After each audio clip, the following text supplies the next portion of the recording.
Thank you all very much for coming today. I'm going to talk just very briefly here, then I'm going to hand it over to this fine young Captain Roberts. And I want to highlight that before I go any further. First and foremost, thank all of you, sir.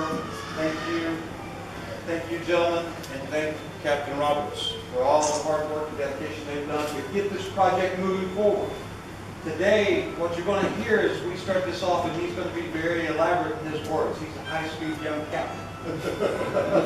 You're going to hear about the Order of the Bayonet, and you're going to hear about the wing and the 7th Infantry Division here in the museum.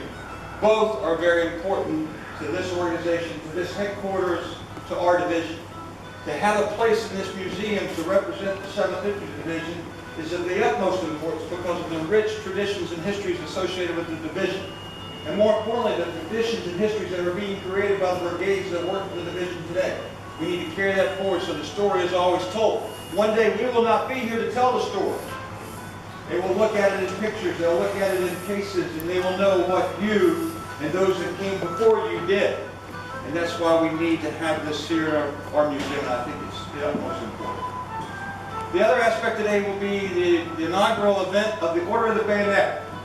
For those that are deeply associated with the 7th Infantry Division, understands the Order of the Bayonet was created to present to soldiers coming out of conflict that did not earn the CIB. We're not in conflict right now. Certainly we're all home. We're taking the Order of Bayonet to recognize those soldiers, those leaders, those individuals that rise above and beyond your standard day-to-day activities and formation. Today we will induct our first two as we move forward. This prestigious honor could have 2 or 2,000, but you have to earn your way into the Order of the Bayonet. It's not a gift. But most importantly, thank you all for coming today, and with that, sir, we await your words. Lieutenant General Harrison, ladies and gentlemen, distinguished visitors, good afternoon and welcome to the Fort Lewis Military Museum. It is an honor to join you here today to commemorate the 7th Infantry Division's history with a gallery dedication and a ribbon cutting ceremony. The patch new to wear represent the Bayonet Division's rich legacy, which was forged on the battlefields of the Pacific during World War II. From the jagged peaks of Aleutian Islands, the beaches of Lake and Okinawa, up the mountains of the Korean Peninsula, and through the streets of Panama City, the 7th IB was at the forefront.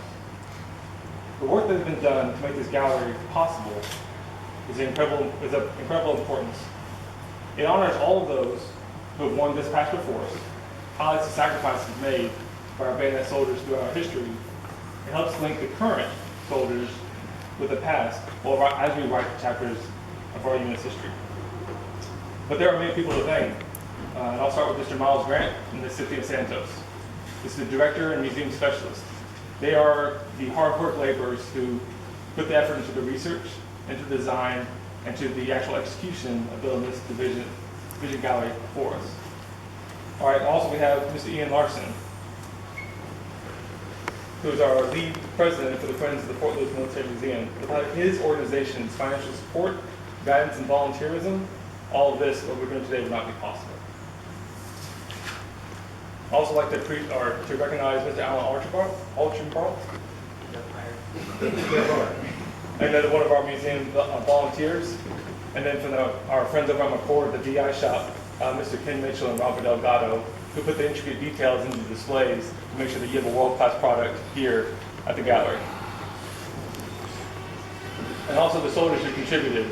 We wouldn't be where we are today without the contributions of Sergeant First Class Davis and Staff Sergeant Delgado, who applied the elbow grease to make this gallery possible, and also with the vision support of our Chief of Staff, Colonel Walrath, our legal department, and our G8 to make sure that we had the funding to actually make this happen. And so, all of us know the frictions associated with the many objectives that we have to accomplish all simultaneously, but those are the people who actually applied the hard work to make this happen. Let's give them everybody a round of applause.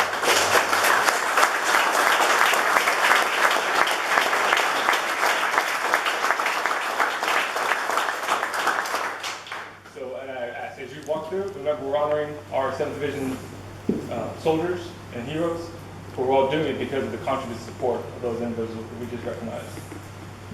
Now, before we dedicate this gallery and cut the ribbon, Major General Farrell, as he announced, found it absolutely appropriate to recognize our living legacy, because this division will continue to move forward.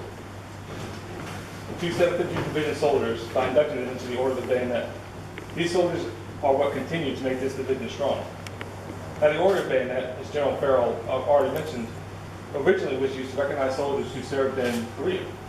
Major General Wayne Smith recognized that his formation was more than infantrymen, and so he wanted to make sure those who served in combat were recognized for their contributions.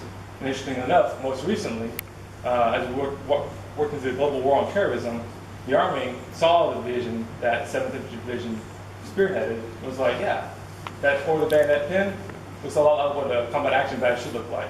And there we have it today. So the 2 soldiers you see in front of you are Staff Sergeant Casper, who is the 2014 Bayonet and ForceCom NCO of the Year. He is currently serves in the Recon Platoon for 2-3 Infantry, and he will be our first inductee.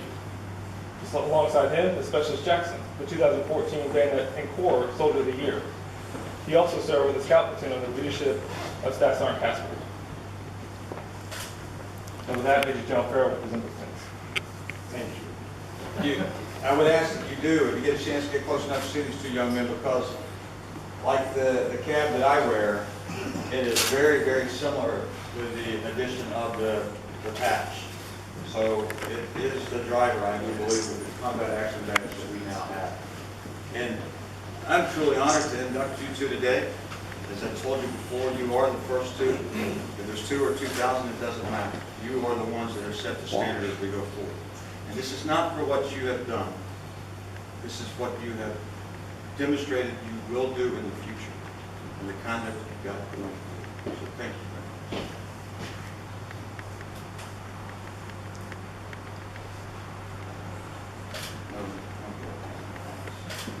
I can't hurt you. It's not going to hurt him, I promise. Yeah, thanks for it.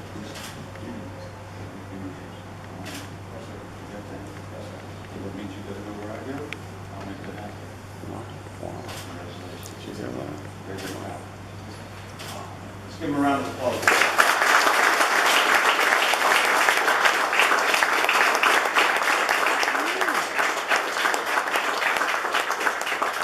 Now the last step, so that we can actually capture this for the record, so everyone knows before we head upstairs, they will actually sign the Order of the Bayonet scroll.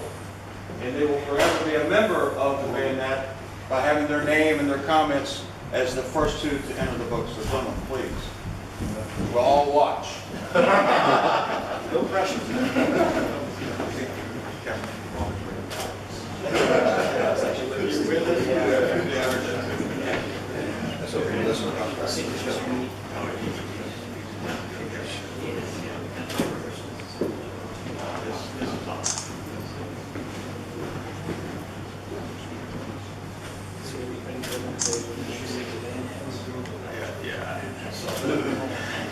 We had that conversation.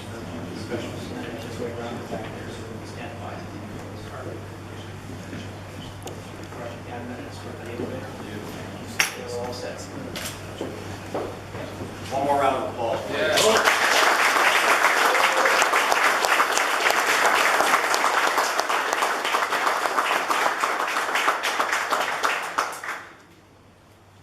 And with that, if you'll all join us up to the mezzanine level, and we'll go to dedicate the actual gallery.